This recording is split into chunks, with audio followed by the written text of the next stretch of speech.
trafficking, a waste of time. When you were there to hold my hand, but I've had it with the 405 since you said I'd missed my last. Hello and welcome to a new plan with me, this time for the month of February. And I don't know if you know, but I love to do seasonal themes, spreads. But I wanted to do something that I haven't done before.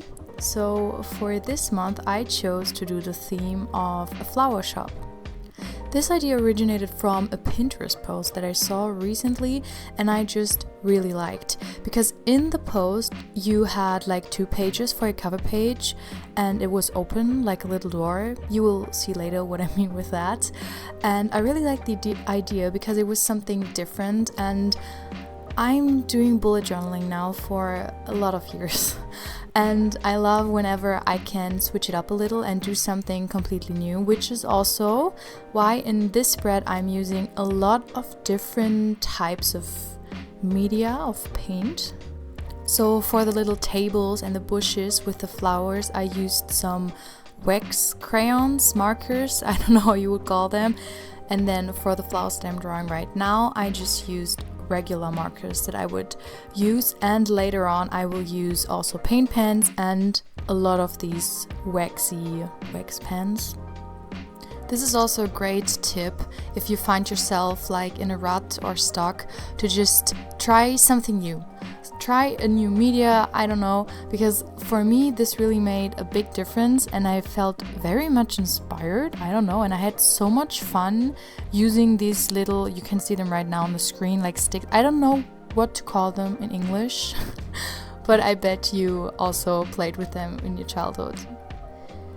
Then for the next page, that is also going to be part of the cover page, I then drew the flower shop itself. So I think you already can guess where I'm going with this. So I'm going to make a hole in the first page and then you can see the flower shop, and then you have like the flowers that I drew before in front of the shop. So it's a little bit more 3D.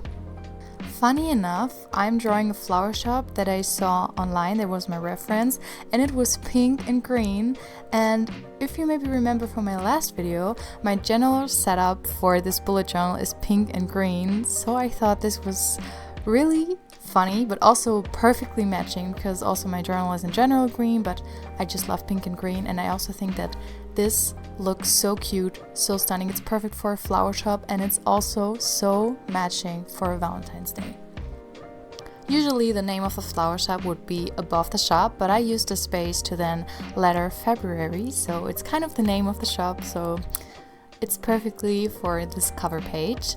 And then the next step was for me to cut the page in front, and this was really hard because I don't know if you have seen it around the bullet journal community, but most people have like a little knife and they can just precisely cut whatever they want to cut, and I don't have something like this, so I needed to get creative with different pairs of scissors, and it was really hard. I know with time lapse it doesn't look this way, but it was hard to cut out, but in the end it was worth it. Because this is exactly what I imagined it to look like. Of course it's not perfect, it's my first time trying it, because as you can see for the door it's not perfectly matching with the bushes in front, so if you would go into this flower shop you would have to be really thin. On the left I decided to do a little quote page which says, "May the flowers remind us why the rain was necessary."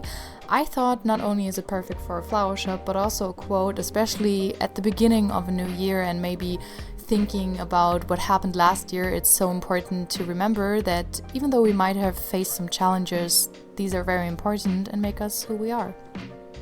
Now this was way too deep.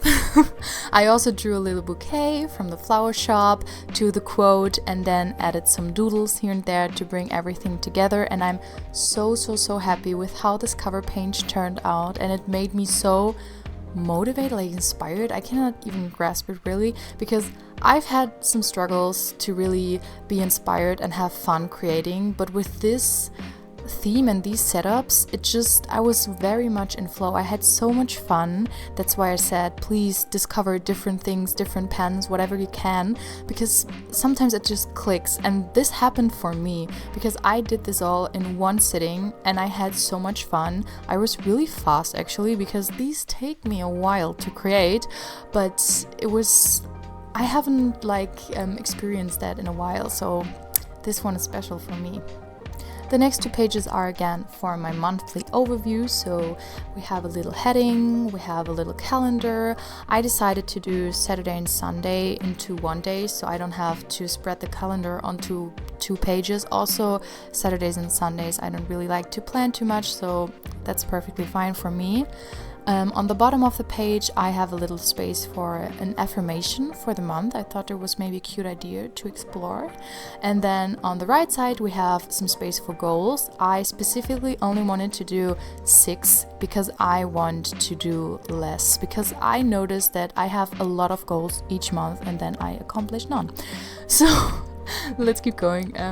We have also a to-do list, we have a growth tracker for me for all my different platforms, and I also included a budget tracker just to have an idea of what is coming and going out. You know the drill. The next thing that I did, I actually already did in my January setup, which I filmed, but then I didn't have time to edit it, so I'm very sorry. If you want to see that one, then head over to my Instagram because I posted the spreads there and I think they are really pretty. But this is basically a flip out page. It includes my content planner and also my habit tracker, and what I really love about that is that you can flip it out anywhere. So in whichever week you are, you can flip it out and use it. And I have seen this one online, like the idea, and I really wanted to do it, and I found it very helpful in January. I will show later how you can really flip it out if you don't really understand what I'm saying. But for now, I'm just sticking it to the edge of my page, and then as you can see, we also have the other side, and I can just flip it to whatever page I'm currently on. I can just flip out the habit tracker, for example, and track my habits. The next 2 pages are dedicated to a brain dump. I saw a similar design online and I just found it was very pretty and I wanted to draw some more, so I thought maybe try it out, also to be more reminding myself that I have the space to use, because I think brain dumps are very valuable. When you lose yourself from the thought that it has to be pretty. It's just a space to dump and then you can go back. So I really want to incorporate that more into my daily life, and that's why it's here. And again, I used my wax pens and drew some flowers, and I think this might actually be my favorite spread, even though it is so extremely simple, everyone could do that. Now that's it for the general setup, and we're getting into the first weekly spread for February. So I started with a header and also a mini calendar, so we know where in the month we are, and some space for mini goals for the week. And then I did some headers with basic calligraphy, hand lettering, and I decided to do the background of that in a darker pink and also in a lighter pink. You will see on the other side to mix it up a little bit. And this is actually the first spread that I included washi tape, and I regretted it immediately because this little piece of paper was just driving me nuts because it came off every 2 seconds. But anyways, on the bottom of the first page, I then drew again a little bouquet from my flower shop, and it's again the same style with wax pens, and I also included some markers. And what I can say for this type of drawing, this is really, really easy. Just try it out. You just have to do some circles and then some straight lines on the outside, and it looks like a rose. It's really easy, and you don't really need to have some talent, and I think they look really cute, very messy, artsy, but that was the vibe I was going for and I really liked it. Now, besides the space for the days of the planning, I also included a to-do list, and then last but not least, I decided to do another drawing of flowers, but this time I decided to do it with paint pens because, as I said, in this month I really want to do different styles, different types of paint, and so I chose them. So it looks very different but still matching to the other style, and I also think that these turned out really cute because what I love about paint pens is that they're so liquidy and so you have like this perfect surface. So this was also a lot of fun. Now finally, here we are. This is the whole setup that I've created. I really hope you like it. Please tell me what you think, what you like, maybe also what you don't like. What would you do differently? Also, if you have a bullet journal, what theme are you going for this month? Yeah, I really hope you enjoyed this video, and yeah, I hope to see you very, very soon. Bye bye.